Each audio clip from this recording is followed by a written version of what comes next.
जय हिंद। मैं आर के गौतम, स्वागत है हमारे यूट्यूब चैनल में। आज देखेंगे हम भारतीय संविधान का अनुच्छेद 16। अनुच्छेद 16 में क्या है उसको जानने की कोशिश करते हैं, क्योंकि अनुच्छेद 16 समानता के अधिकार जो 14 से लेकर 18 तक समानता का अधिकार है उसका हिस्सा है अनुच्छेद 16। अनुच्छेद 16 में क्या है उसको देखते हैं।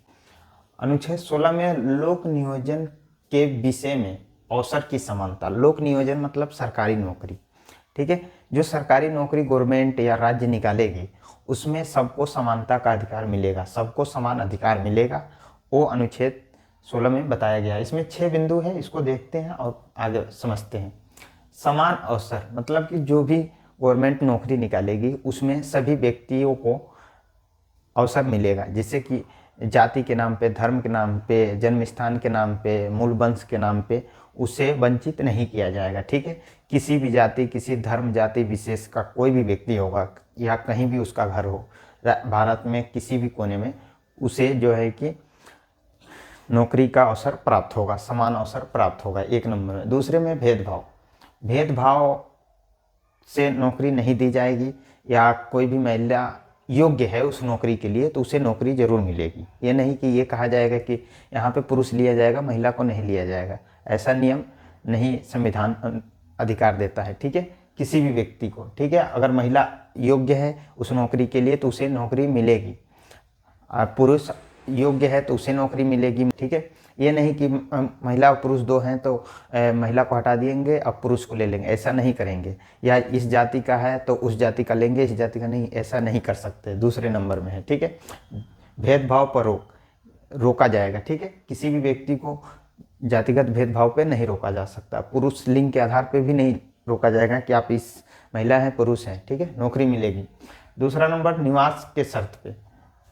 निवास के शर्त पे ये होता है आप किसी भी क्षेत्र के हों नौकरी आपको अवश्य मिलेगी, ठीक है, अगर गवर्नमेंट नौकरी निकालती है तो। दूसरा नंबर कि ऐसा होता है कि बहुत ऐसे इलाके हैं जो पिछड़े इलाके हैं, ठीक है, भारत में।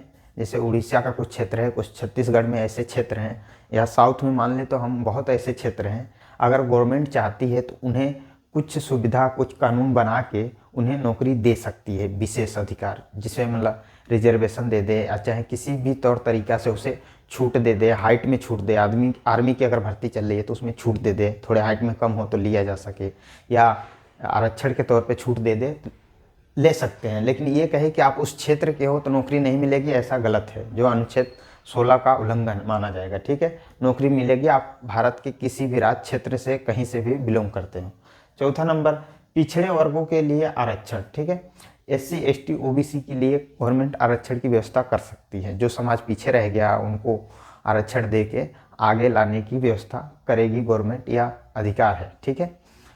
दूसरा चौथा का ये, इसमें 2 बिंदु है A और B। 4 का इसमें देखें प्रमोशन में आरक्षण, SC ST मान लो OBC का भी, ठीक है। प्रमोशन में आरक्षण, प्रमोशन में आरक्षण ऐसा हो कि भाई जब मान लो कि हेड कांस्टेबल की भर्ती चल रही, ठीक है, उसमें सीट ज़्यादा हो या बच गई हो तो क्या होगा, कांस्टेबल को उठा के हेड कांस्टेबल में भर्ती कर दी जाएगी। लेकिन किस आधार पर भर्ती की जाएगी कि सीट ज़्यादा हो, उम्मीदवार कम हो। जैसे नई भर्ती निकली, मान लीजिए 100 भर्ती निकला हेड कांस्टेबल का, फिर उसमें क्या हुआ कि 90 कैंडिडेट पहुँचे, ठीक है, कांस्टेबल हेड कांस्टेबल में।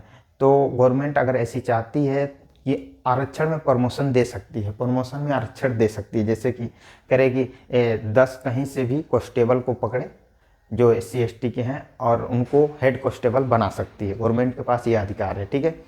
बैकलॉग वैकेंसी क्या है? बैकलॉग वैकेंसी ऐसा है कि मान लीजिए 2025 में कोई वैकेंसी आई, ठीक है, ऐसा हुआ कि पिछले साल चाहे पिछले किसी भी साल में भर्ती निकाली गई हो और उसमें जो है वैकेंसी पूरी नहीं हो पाई हो, ठीक है, तो क्या करेगी गवर्नमेंट, उस जो वैकेंसी खाली रह गई हो पिछले साल चाहे पिछले किसी भी साल में, तो उसको इसमें जोड़ेगी और इसमें भी भर्ती, मान लीजिए 100 भर्ती इस समय निकाली, ठीक है, किसी भी कांस्टेबल की भर्ती निकाली, ठीक, और पिछला कभी कहीं 10-20 सीटें बची हों तो उन्हें जोड़ के 120-130 करके इसमें बैकलॉग भर्ती कर सकती है, ठीक है, जिसे बैकलॉग वैकेंसी कहते हैं, ठीक है।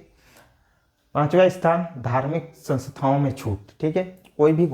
कोई भी सरकार हो, ठीक है, किसी भी धर्म के लोगों को पकड़ सकती है और उसे लगता है कि नहीं किसी चीज़ में बेहतर है तो उसमें धार्मिक रूप से उन्हें नौकरी दी जा सकती है।